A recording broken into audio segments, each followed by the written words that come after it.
Estivemos mais de um mês ao volante deste Polestar 2, 6.500 km depois. Hoje é dia de mostrar-vos aquilo que mais gostamos neste carro, o que menos gostamos, mas sobretudo explicar como foi viver com um elétrico durante todo este tempo no dia-a-dia. Por isso já sabem, fiquem desse lado para assistir a mais um Inside Stand Virtual.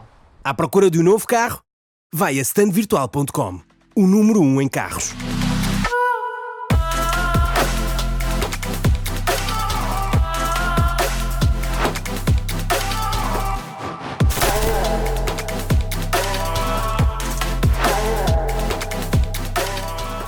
O Polestar 2 não é um modelo propriamente novo aqui no stand virtual. Felizmente tivemos a oportunidade de ensaiar o BST 270, um dos mais exclusivos e divertidos carros elétricos que qualquer pessoa pode conduzir. Por isso a expectativa para ensaiar por um período mais alargado este Polestar 2 equipado com PEX Performance era alta, uma vez que os dois carros têm características muito semelhantes. Mas será que o amor e a paixão à primeira vista conseguiram sobreviver às exigências e aos desafios de uma relação mais prolongada? Posso ter já abrir o jogo. O Polestar 2 é, sem sombra de dúvidas, um dos melhores elétricos do mercado.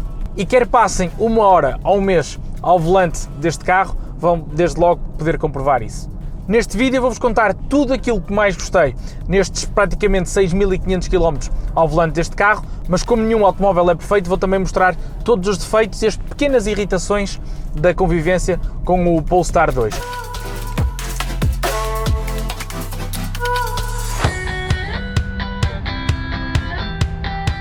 Mas comecemos pelas coisas que mais gostei ao utilizar o Polestar 2 como carro dia-a-dia durante praticamente um mês e meio. Em primeiro lugar, sem sombra de dúvidas, a estética. Apesar de ser um tópico que não é factual, a verdade é que tanto familiares como amigos como colegas de trabalho, todos elogiaram o design deste Polestar 2. O design, aliás, que é uma das bandeiras da Polestar, e este carro consegue atrair quase tanta atenção como um supercarro. Todos o olham com um certo olhar de desejo, mas sem qualquer tipo de reprovação. Afinal de contas, a Polestar é uma marca relativamente recente ainda no mercado e as unidades em circulação do Polestar 2 não são tantas quanto isso. Mas aquilo que mais gosto do design deste carro é que ele é vistoso sem que a Polestar tentasse fazê-lo ser. Ou seja, passo a explicar, os logos do Polestar 2 são sempre da cor da carroceria, para que o logo, a marca, não chame demasiada atenção. Além disso, também não encontramos inscrições gigantes na parte de trás do carro a dizer o motor ou o modelo. Encontramos apenas um pequeno autocolante nas portas laterais, que são o bilhete de identidade de cada Polestar 2 e que muito facilmente podem até ser removidos caso queremos tornar o carro ainda mais discreto. Mas é precisamente este design minimalista que gera tanta curiosidade e interesse e suscitou até abordagens por parte de desconhecidos quando estacionava o carro ou quando o parava para carregar num posto de carregamento público.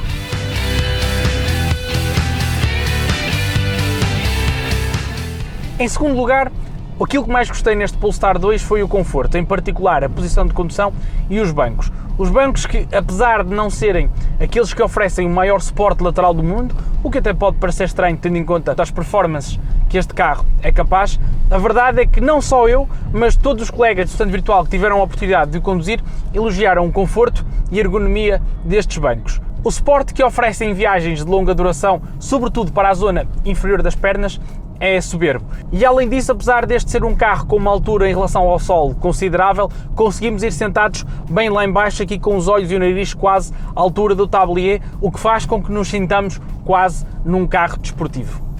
Mas facilmente conseguimos fazer 600 ou 700 km num só dia, e acreditem que o fiz várias vezes, nas viagens entre Braga e Lisboa e até de Lisboa até Madrid, e não senti qualquer fadiga no meu corpo, o que é notável. Além disso, o espaço existente a bordo para 4 passageiros é mais do que suficiente e conseguem todos viajar confortavelmente. Além disso, também este carro em particular está equipado com o PEC Plus e por isso tem incluído este teto solar panorâmico que é escurecido, que ajuda a não deixar passar o calor, mas que garante sempre ótima visibilidade, luminosidade e aumenta esta sensação de espaço a bordo. Também uma nota muito positiva que este carro, apesar de não ser baseado numa plataforma dedicada a carros elétricos, utiliza a mesma plataforma do Volvo XC40, oferece também um compartimento de carga debaixo do capô que nos permite acomodar os cabos, que sendo um objeto que acaba por sujar, por estar sujeito sempre exposto a alguns elementos como a chuva, o pó, a terra, permite-nos guardar num espaço dedicado, acabando por não sujar as malas ou as peças de roupa que queremos guardar na bagageira. O terceiro aspecto que mais gostei neste Polestar 2 é sem dúvida o facto do sistema de infoentretenimento ser Android, ou seja, conseguimos utilizar aplicações nativas da Google, como é por exemplo o caso do Google Maps, do YouTube, do Spotify ou até mesmo o Waze, e associar a nossa conta Gmail ao sistema de infoentretenimento do carro e utilizar, por exemplo, o nosso smartphone para programar rotas e depois sentamos e o destino está nos locais mais recentes. Podemos também, por exemplo, utilizar a nossa conta de YouTube e ver vídeos enquanto estamos à espera que o carro carregue ou ouvir as nossas músicas preferidas no Spotify, em particular neste caso através do sistema de som Harman Kardon, que deixem-me que vos diga, é sem sombra de dúvidas um dos melhores de toda a indústria automóvel. E aí, para alguém que passa muitas horas na estrada e que dá valor a um bom sistema de som, este é um extra que, se comprarem um Polestar 2, vão sem sombra de dúvidas querer ter no vosso carro. Além disso, este sistema de infoentretenimento também permite atualizações over the air, ou seja, conseguimos ter sempre o sistema de infoentretenimento atualizado sem termos que nos deslocar a um concessionário Polestar para fazer as atualizações. É imperativo fazer também uma menção muito especial à segurança do Polestar 2. A Volvo é a referência no que toca a segurança dentro da indústria automóvel e apesar de não entrarmos num carro sempre a pensar que vamos ter um acidente, efetivamente é algo que pode acontecer e na nossa cabeça é impossível dissociar a história da Polestar à sua prima sueca. Por isso, todos os sistemas de segurança ativa e passiva que encontramos a bordo do Polestar são exatamente os mesmos que encontramos na Volvo e todos eles vêm de série. O sistema Pilot Assist permite condução autónoma de nível 2 até uma velocidade de 130 km/h, mantendo-nos sempre no centro da faixa de rodagem, sem correções muito bruscas.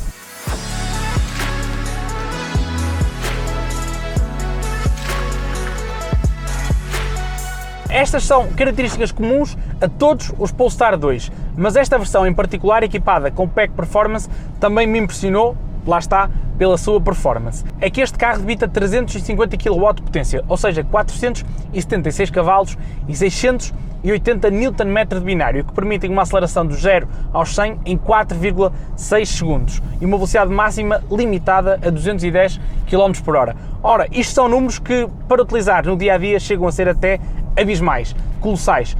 É a performance que acabamos por quase nunca explorar na sua máxima plenitude numa utilização do dia-a-dia, a não ser que, claro, levemos este carro para um circuito. Mas não é só a potência que o PEC Performance adiciona ao Polestar 2. Também contamos com suspensão desportiva da Öhlins e com travões Brembo de 375 mm à frente, ventilados e perfurados e com 4 pistões em cada maxila. E tudo isto garante que não só sentimos uma enorme sensação de segurança ao volante, mas também que, quando queremos explorar todo o potencial deste carro numa estrada de montanha, conseguimos doses de prazer e diversão reforçados. Mas para alguém que vive em Braga ou no Porto e necessita fazer viagens regulares a Lisboa, este Polestar 2 equipado com PEC Performance, convenhamos, não é a escolha mais racional. Apesar de não ter limitado de nenhum modo o meu dia-a-dia, porque a circular em circuito urbano ou extra-urbano facilmente conseguimos retirar mais de 400 km de autonomia deste conjunto de bateria de 78 kW, a verdade é que em autoestrada é difícil extrair mais do que 300 km de autonomia deste carro e é aqui que os números elevados de performance não ajudam. Para conseguir vir de Braga até Lisboa sem parar, não posso ultrapassar os 110 km/h, muitas vezes sobre o risco de ter de parar ou então de chegar a Lisboa com menos de 10% de bateria. Algo que, como sabem, é muito pouco recomendável para a vida útil das baterias dos carros elétricos. Ou seja, no meu caso em particular, alguém que percorre muitos quilómetros em autoestrada, talvez fizesse mais sentido um Polestar 2 Long Range, que conta com 275 cavalos, uma potência mais do que suficiente para a utilização no dia-a-dia, mas que nos oferece mais 100 km de autonomia total. Por isso conseguiríamos facilmente percorrer 400 km a velocidades de autoestrada ou praticamente 550 km na nossa utilização de dia-a-dia. Enfim, é tudo uma questão de compromisso. Ganhamos de um lado, perdemos do outro.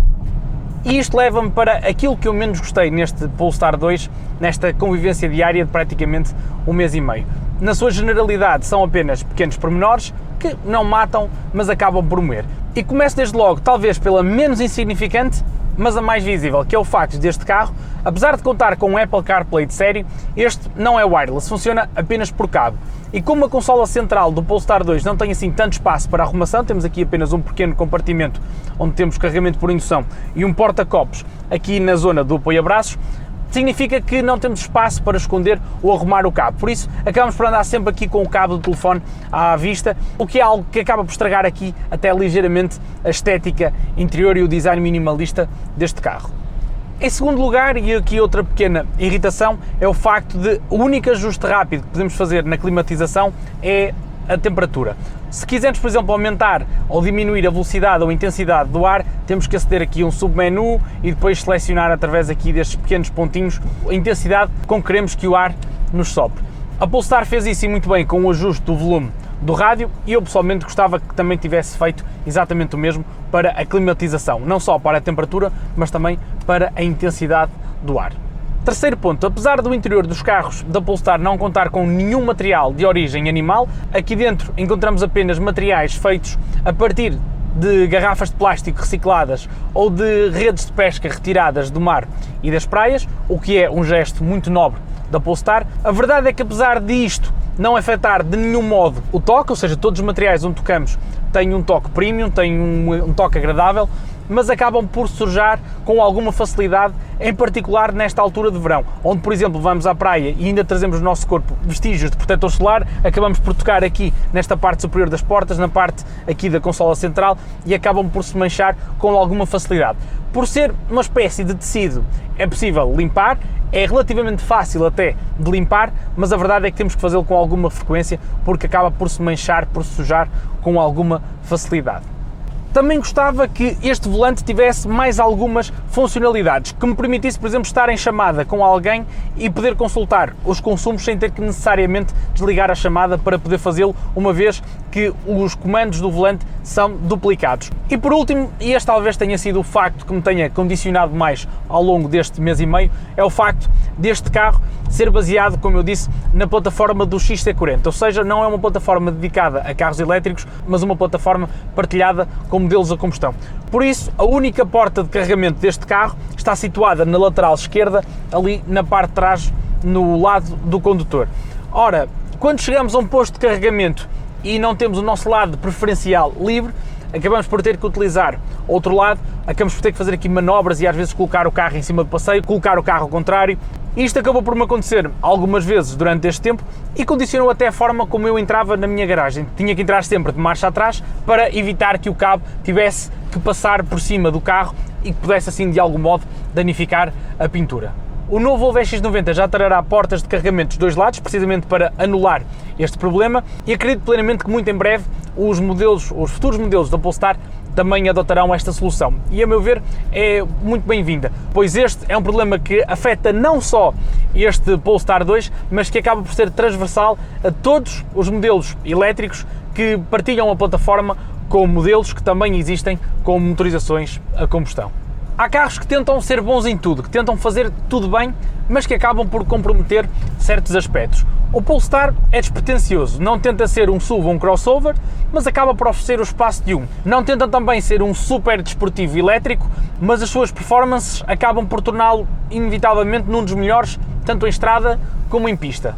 Não é o rei das autonomias, mas tampouco desilude e acaba por fazer até jogo semelhante com os seus principais rivais. Foram mais de 6.500 km percorridos ao volante deste carro pelo meio, inúmeras viagens entre Braga e Lisboa sempre feitas no máximo dos confortos e uma viagem de Lisboa até Madrid, onde os 75 kWh úteis de bateria me permitiram fazer a viagem com apenas uma paragem para carregamento em cada sentido. Em termos de poupança de combustível, as viagens entre Braga e Lisboa passaram também a custar apenas 15 euros, ao invés dos 30 ou os 35 se o fizesse num carro a gasóleo. Isto, claro, se não fazer qualquer paragem para carregamento. Se optar por parar 5 a 10 minutos numa estação de serviço, acrescentaria entre 6 a 8 euros por cada trajeto nesta viagem, ou seja, acabava sempre por ser bastante mais económico, lá está, porque consegui carregar o Polestar 2 em casa com frequência. Além disso, no início de 2024 começarão a ser entregues as versões atualizadas deste Polestar 2, que contarão com cerca de 50 km de autonomia extra, fruto aqui de um pequeno acréscimo de capacidade da bateria, mas também contarão com velocidades de carregamento superiores, passarão de 150 kW de velocidade para 200, o que garantirá que conseguimos carregar a bateria ainda mais depressa. Além disso, também as versões long range passarão de 275 cavalos para 300 cavalos e de tração dianteira para tração traseira, enfatizando aqui este ethos, esta filosofia de diversão ao volante que tanto caracteriza a Polestar. Ou seja, aquilo que já era bom, muito em breve ficará ainda melhor. Espero que tenham gostado desta análise mais aprofundada ao Polestar 2 e, como sempre, temos encontro marcado num próximo ensaio do Stand Virtual. Até lá!